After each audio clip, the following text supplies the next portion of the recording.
Hey guys, another edition of Quarantine with Coaches. And today I got a special one, probably the crossover edition that everybody's been waiting for. I got former Whitewater coach and current Buffalo coach, Lance Leipold. How you doing, Coach? I'm doing well, Coach.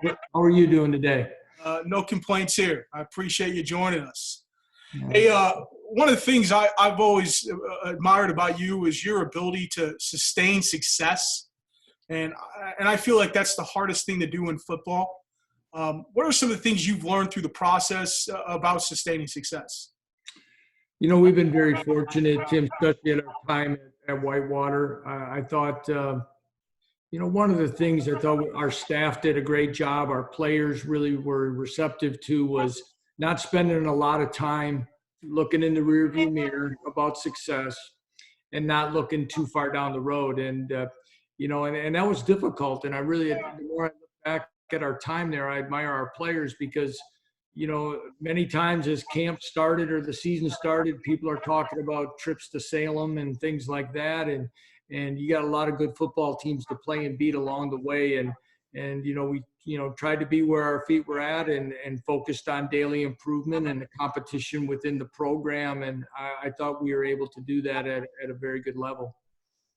And you just finished your 13th year as head coach.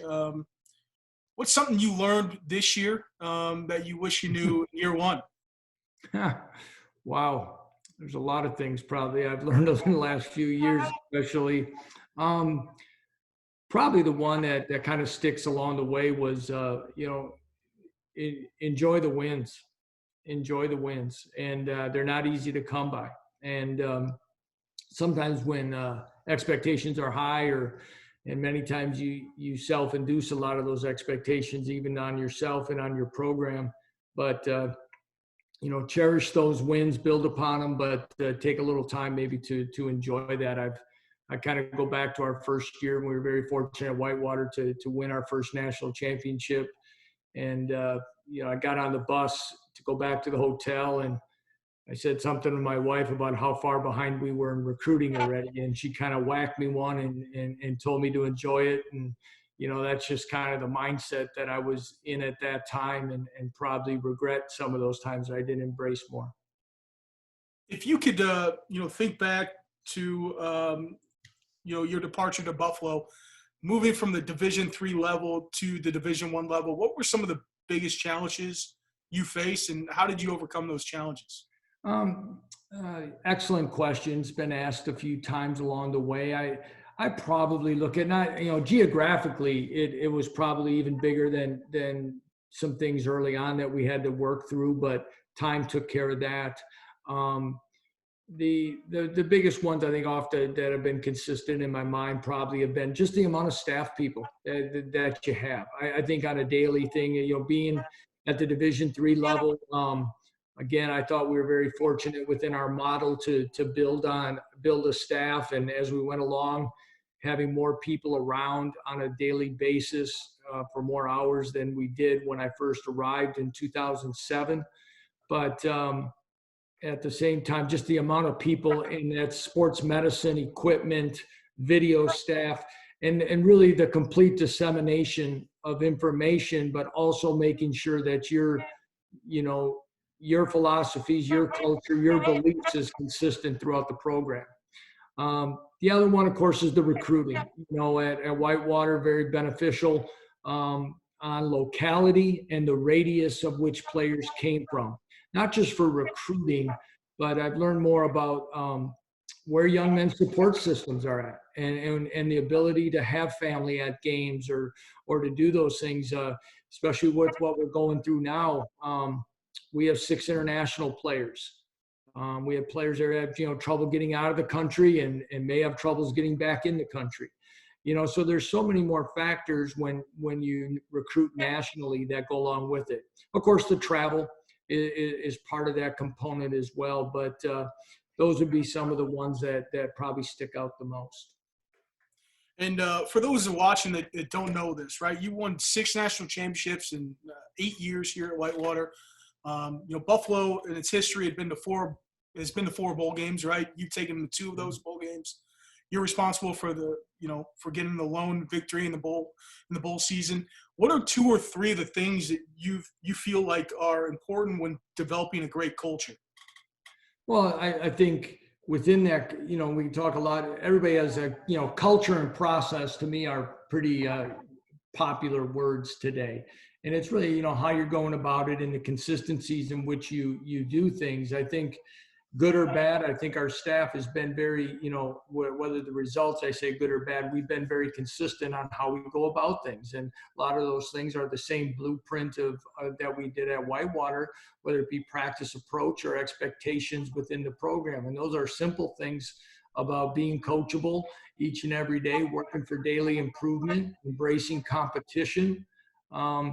But giving your best effort, of course, and being on time. Those are simple things that we've always talked about. And we thought that those were very influential into our program. So as we went into things, we were always going to consistently do that, within it and going within our program. Again, getting the young players that are highly competitive was very important to us as we turned the corner as a program. After a disappointing second season of being 2-10, the next year we bounced back to go 6-6. We did not get selected for a bowl game, but it was really the launching pad, so to speak, of the youth in our program that were extremely competitive. That kind of led us to our 10-win season, and even after some departures, our guys bounced back again for an 8-win season. What advice would you give to some young coaches out there that are trying to build a career that is similar to yours? I would say one is very much like we talked about our players back at, is be where your feet are at. I get every now and then I'll get somebody that they make a bunch of moves in a short period of time. Everybody's got their own ways of doing it.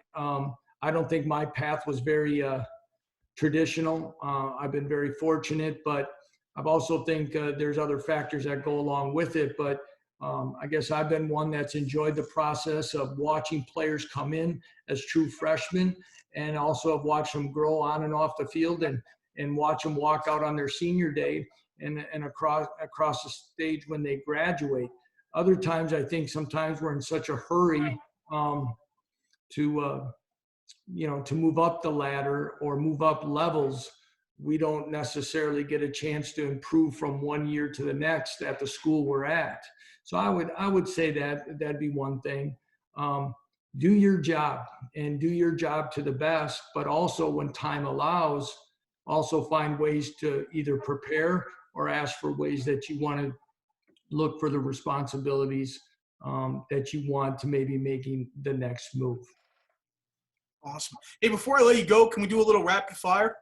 Yeah, whatever you want. Hey, best book you've read? I think lately, probably The Program. Really, it's something that we're trying to use more in our program. Really enjoyed that. Awesome. Your go-to quarantine meal thus far? It's probably my meal every time, pizza. Follow-up question. You spent a lot of time in Wisconsin. What food or drink you miss the most? Culver's, definitely. I like that.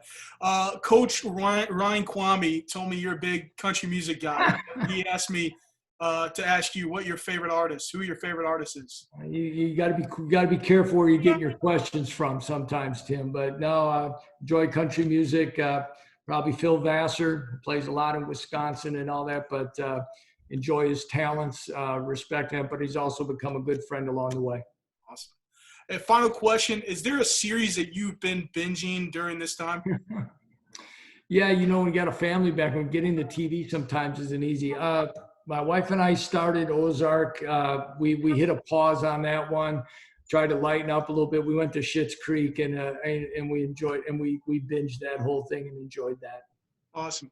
Coach Leipold, thank you for coming on Quarantine with Coaches. Thank you very much for having me.